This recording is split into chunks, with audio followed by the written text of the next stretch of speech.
પાટડી શહેરમાં વોટર શોભાના ગાંઠિયા સમાન 3 વર્ષ પૂર્વે લગાવવામાં આવેલ 6 વોટર એટીએમ સંપૂર્ણ બંધ હાલતમાં। 30 લાખના ખર્ચે પાટડી નગરપાલિકાએ લગાવ્યા હતા વોટર એટીએમ। રણકાંઠામાં ગરમીનો પારો વધુ, વોટર એટીએમ શરૂ કરવા માંગ।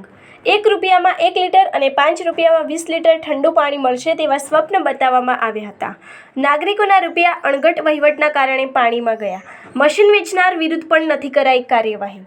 સુરેન્દ્રનગર જિલ્લાના દસાડા તાલુકાના પાટડી શહેરમાં અંદાજે 3 વર્ષ પૂર્વે અલગ અલગ 6 વોટર એટીએમ લગાવવામાં આવ્યા હતા, જેમાં 1 રૂપિયામાં 1 લીટર અને 5 રૂપિયામાં 20 લીટર ઠંડુ પાણી મળશે તેવા સ્વપ્ન બતાવવામાં આવ્યા હતા, પરંતુ હાલ તમામ વોટર એટીએમ સંપૂર્ણ બંધ હાલતમાં જોવા મળી રહ્યા છે।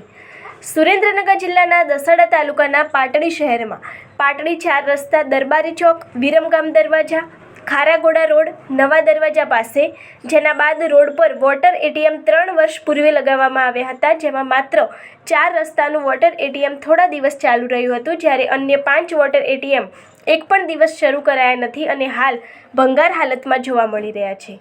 30 લાખના ખર્ચે લગાવવામાં આવેલ વોટર એટીએમમાં 1 રૂપિયો નાખો એટલે 1 લીટર અને 5 રૂપિયા નાખો એટલે 20 લીટર ઠંડુ પાણી મળશે તેવા સ્વપ્ન પણ બતાવવામાં આવ્યા હતા, પરંતુ હાલ નાગરિકોના રૂપિયા અણઘટ વહીવટના કારણે પાણીમાં ગયા છે અને નાગરિકોમાં રોષ જોવા મળી રહ્યો છે।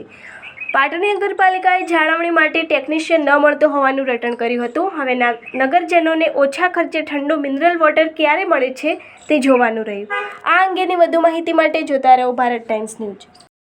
પાટડી નગરપાલિકાના આશરે 2 કે 3 વર્ષ પહેલા પાટડીના જુદા જુદા વિસ્તારમાં વોટર એટીએમ તરીકેના મશીનો મૂક્યા છે। તમે જોઈ શકશો કે સુરેજમલજી હાઈસ્કૂલ અને નાનું બાપા કન્યા શાળાની વચ્ચે પણ એક મશીન છે। એવી રીતના જુદા જુદા વિસ્તારમાં 5 થી 6 મશીનો એ લોકોએ ફિટ કર્યા છે। આ તમામ મશીનો આજની તારીખમાં બંધ હાલતમાં પડ્યા છે। ના તો ત્યાંથી પાણી મળી રહ્યું છે કે ના તો ત્યાંથી ઠંડુ પાણી મળી રહ્યું છે। જે પ્રમાણે આ વોટર એટીએમ મશીનો લગાવે છે ત્યારે કોંગ્રેસ પક્ષના એક જવાબદાર આગેવાન તરીકે મેં વચ્ચે અમારા પક્ષના શહેર પ્રમુખશ્રી અને જુદા જુદા આગેવાનોને પણ કહેલું કે આ જે મશીનો છે એ જનતાના ટેક્સના પૈસાનો દુરુપયોગ કરી અને કોઈ પણ ટેન્ડરિંગ વગર કે જેવી રીતના એ લોકોએ ખરીદી કરી લીધેલા છે અને આજની તારીખમાં એ બંધ હાલતમાં પડ્યા છે।